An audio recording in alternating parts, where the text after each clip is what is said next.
So, welcome guys sa ating educational webinar. Market update tayo. So, tingnan natin yung nangyari sa gold kahapon, no? So, if naalala nyo guys, yung previous market update natin is kahapon lang siya. So, sinabi natin sa market update is gusto natin mag-pull back lower ang gold, no? Eh, nakita natin is nag-pull back lower siya dito. So, almost ilang pips yung pullback lower na to is almost 550 pips. So, malaking pip movement yan, no? And price below key level, no? Gusto natin mag pull back below sa key level, which is nag pull back lower siya hanggang dito. So, ito yung preference na gusto natin mangyari, no? Na price below key level, na yung price ay below sa key level, then doon tayo maghanap ng magandang buy position, no? Kaya tayo bullish bias.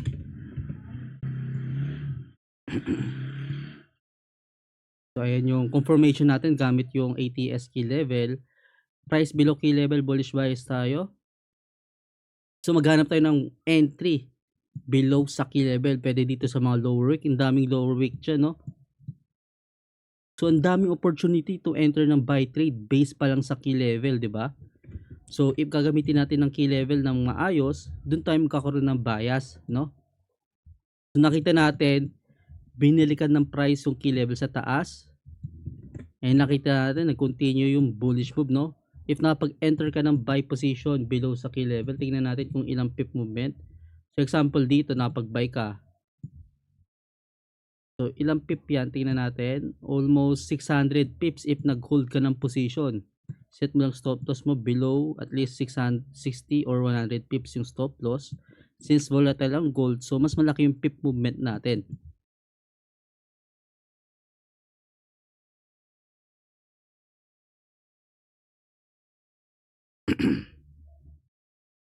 So tingnan natin sa lower time frame, ano yung mga confirmation. So dito, so kahapon, nung 9 PM, nung dami tayong mga confirmation tayo dito. So shinare natin to sa mga GC natin, no? So may maraming buy signal confirmation sa 1 minute, sa 30 seconds. Mandaming opportunity para mag-enter ng trade. Makita natin to, nagkaroon ng 500 pips bullish move, nag-pull back lower, another opportunity para mag-enter ng buy. Nakita natin yung current day is nagkaroon na siya ng bullish move, no? Same scenario na nangyari. So, titingnan natin yung mga confirmation natin sa sa Discord natin. To. So, madami tayong mga buy signal dito, lalo na sa gold scalper dahil 30 seconds time frame. So, if mas mababa yung time frame, mas madami yung confirmation or signal na ibibigay ng system natin, no?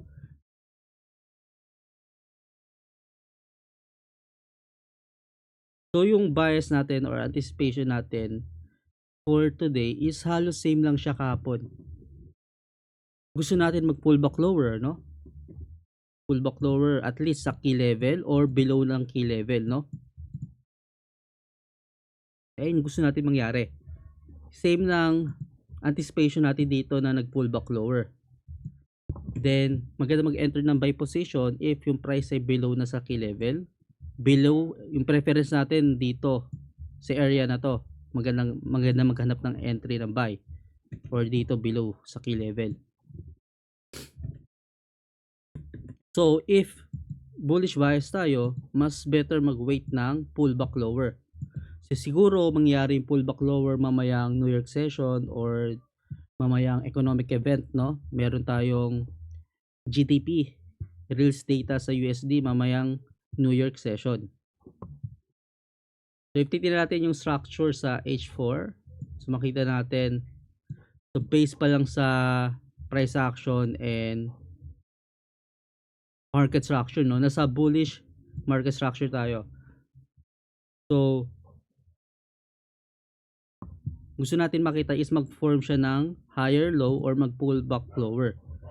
Then, dun sa pullback, dun tayo maghanap ng buy position for continuation higher. So, bullish bias pa rin tayo sa gold, pero we are anticipating a pullback lower mamayang New York session. Yung preference natin dito is mag-pullback sa key level or deeper pullback pa hanggang dito sa pangalawang key level, no?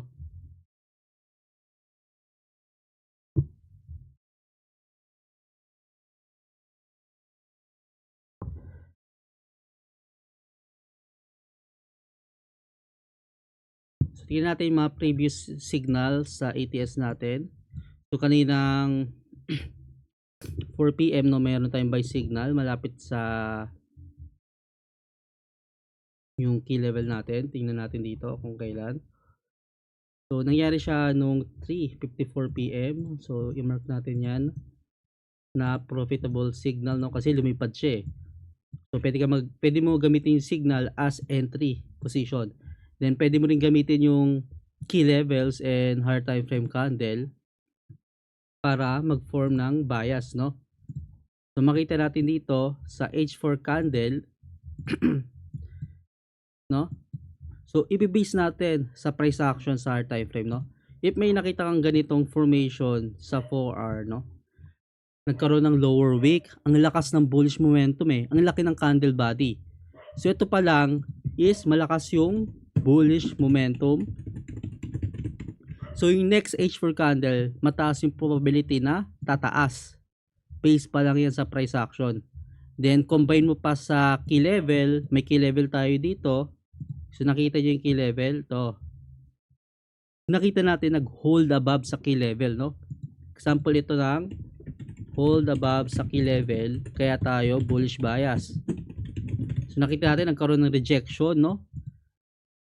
So, if mag-enter tayo based sa higher time frame candle, yung best entry natin is a lower wick anticipation na mag-flip yung candle from bearish to bullish candle. Or sa flip ng candle, no? Dito kayo mismo mag-entry sa flip, no?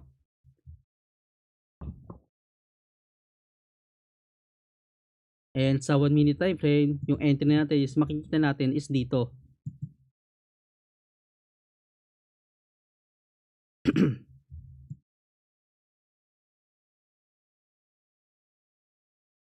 So, madaming confirmation dito, makita natin is may buy signal, hold above sa key level, then confirmation sa higher time frame candle, yung H4 candle na malakas yung bullish momentum based sa previous candle and nag-form ng lower wick, no? Then nag-flip yung candle from bearish to bullish. Ang daming confirmation gamit yung ATS and also yung market bias natin sa lower right, no? So, yung pinaka-importante dito yung higher time frame kung ano yung bias. So, yung base sa gold, no? Yung bias natin is bullish bias sa higher time frame. So, if yung higher time frame ay bullish bias, ibig sabihin sa daily, no, bullish yung trend. If yung bullish yung trend, so mas better maghanap ng buy position. Dahil malakas yung bullish momentum recently, no, sa H4 candle. So, ayun yung mga confirmation natin.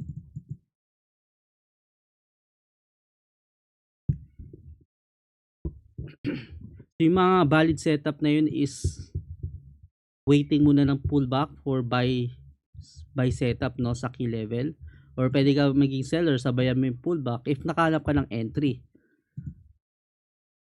So yung sell kasi risky siya kapag hindi mo alam kung saan yung best entry, kung saan magkakaroon ng pullback.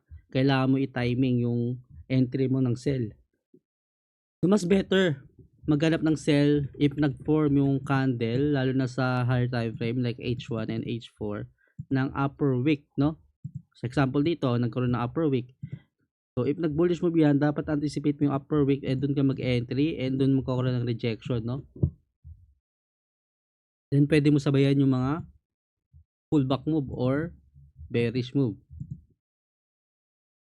Risky lang siya kasi yung trade mo is against sa bullish market structure, against sa bullish fundamentals ng gold, no? So, tingnan natin yung Bitcoin. So, halos same lang lumipad yung Bitcoin, no?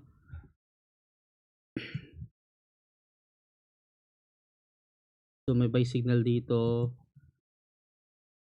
nag-form ng W formation, nag-hold above sa key level, and ni-retest yung previous key level sa taas. Binili ka ng price yung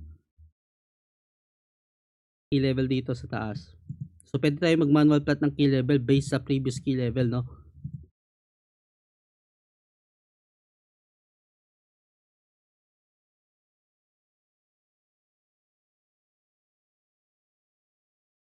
Sa Nasdaq, yun natin.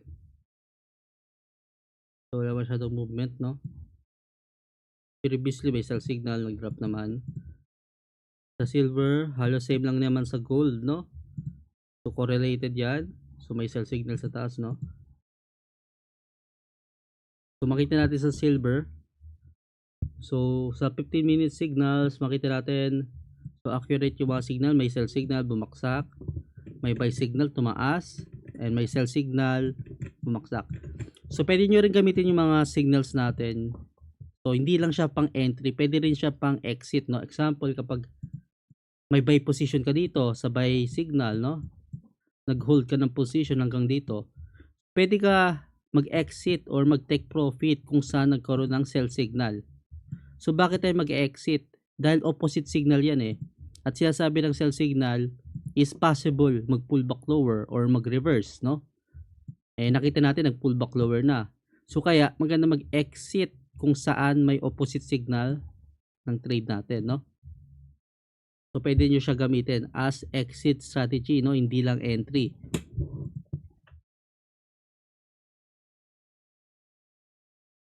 So yun, para sa mga trade ng silver. So yung gold and silver kasi metal sila, no? Halos correlated, no? Correlation, same movement most of the time. Yung problema lang sa silver kasi sa mga broker natin, mataas yung spread sa silver. Kaya mostly gold yung trade natin. So pwede nyo naman i-trade yung silver if swing trader kayo. Day trader, swing trader. Kapag scalper kayo sa silver, mahirap yan kasi malaki yung spread. So ayun lang guys sa ating market update sa gold. So wait lang muna tayo ng pullback lower for entry position, no, ng buy setup, no. So mamayang New York session possible bumagsak yan. Price below key level or depende kung mag-hold yung key level na to mamaya.